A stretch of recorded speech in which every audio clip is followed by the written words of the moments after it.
Okay, last section. The top factors into x plus 4x minus 4, and the bottom into x plus 3 times x plus 2. Flip the second fraction, so x minus 4 times x plus 2 on the top, x plus 4 times x plus 1 on the bottom. So let's start canceling. X plus 2 and x plus 2. X plus 4 and x plus 4, and that's it. So your final answer is x minus 4 squared over x plus 3 times x plus 1. Here we need a common denominator. This factors into y plus 6, y minus 6.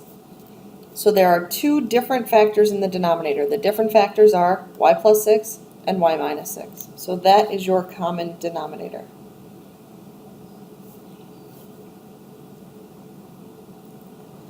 Now, since you already have the y minus 6 in the first parentheses, all you need to do is multiply, in the first fraction, all you need to do is multiply by the y plus 6. In the second fraction, you have both factors already in the common denominator, so you just have plus 5. So we're going to distribute here, 2y plus 12. Combine like terms, 2y plus 17, all over y plus 6 times y minus 6. That's it.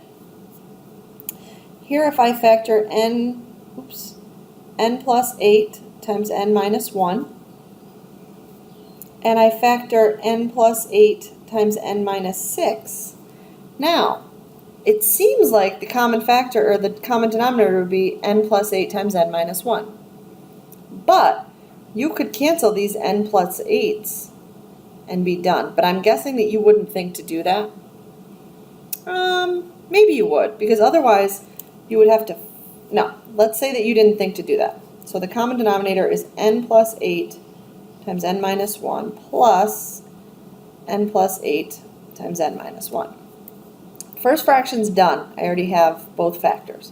So I'm just going to bring along that for the ride. The second fraction is missing the n plus 8. So now I'm going to combine like terms and write everything over n plus 8 times n minus 1. Distribute the 2, I get 2n plus 16. Combine like terms, n squared, 2n plus 2n is plus 4n. Negative 48 plus 16 is minus 32.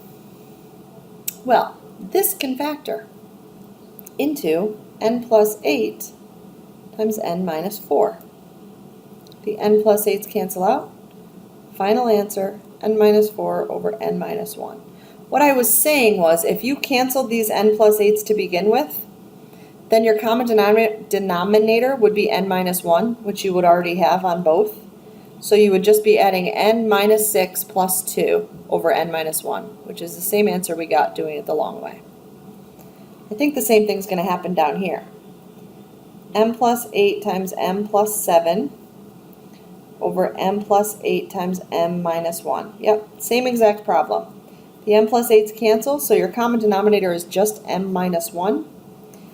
And if I do m plus 7 minus 4, I get m plus 3. Final answer. Here, I'm going to multiply everything by the common denominator, which is x plus 3x minus 3. So when I multiply this by that, these cancel out and I just have 6.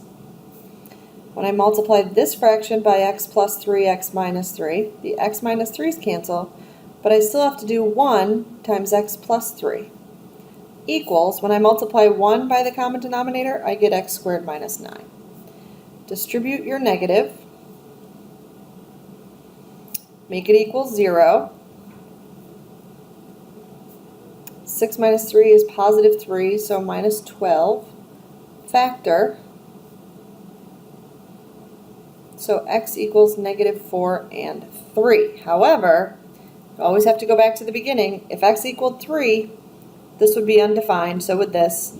Therefore, 3 gets rejected. Final answer is just x equals negative 4.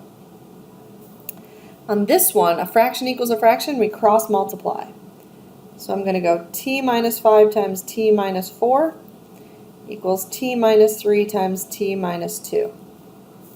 When I FOIL that, I get t squared minus 9t plus 20. When I FOIL this, I get t squared minus 5t plus 6. T squareds cancel, add 9t, I get 4t, minus 6, I get 14, t equals 14/4. Now, that looks a little sketchy to me, which is actually 7/2. So I'm going to come back to my calculator, and I'm going to go 7/2 stow x, and then I'm going to type in alpha y equals x minus 3 over x minus 5, and I want to see if that equals, so the second math equals x minus 4 over x minus 2. And remember, if it says 1, I did it right. Yep. But if it was wrong, it would have given me a 0. So that's nice. Okay, the fourth root, that means I need to take out groups of 4. If I write out 28 x's, I'm going to circle 7 groups of 4, so I know that goes on the outside. If I write down 16 y's, I'm going to take out 4 groups of 4. The biggest issue is 2401. Let's first see if there is a fourth root. So we do 4 and then math. This little x means what root would you like to take? And I already told the x to be 4. 2401. Nice. 7. Done. Cubed root of 40. 40 breaks down into 2 times 2 times 2 times 5. Well, I'm looking for triples, so I have a triple 2 on the outside. If I wrote out 13 a's, I would have 4 groups of 3 with 1 left over, and I would have 4 groups of 3b. So left underneath is this 5. I need the cubed root symbol, and one of the a's. Because these two have the same index, I can just multiply straight across. 12x to the 10th. And then I need triples to come out. Well, 12 is 2, 2, 3, so there's no triples there. But if I wrote out 10 x's, I would circle 3 groups of 3. So it's x cubed times the cubed root of 12x. In this case, I'm going to use the fact that the quotient of radicals is the same as the whole thing under one radical. So I can simplify that into 50 x to the 11th. 50 breaks down into 25 and 2, which is 5 root 2. And I would take out 5 groups of, if I wrote out 11 x's, I would circle 5 sets of pairs, which gives me x to the 5th on the outside, and a 2x left underneath. Almost there. Same thing here. 675 divided by 5 is 135, so I'm really looking at the cubed root of 135, which can be broken down into 3, 3, 3, 5. Take out 3 3's. The answer is 3 times the cubed root of 5. 1715,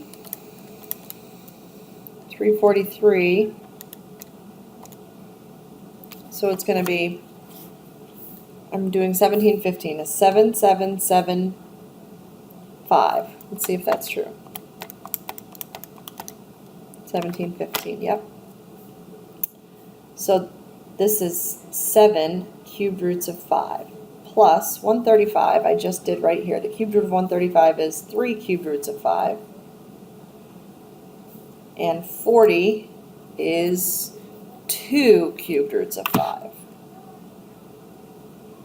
7 plus 3 minus 2 is 8 cubed roots of 5, choice C.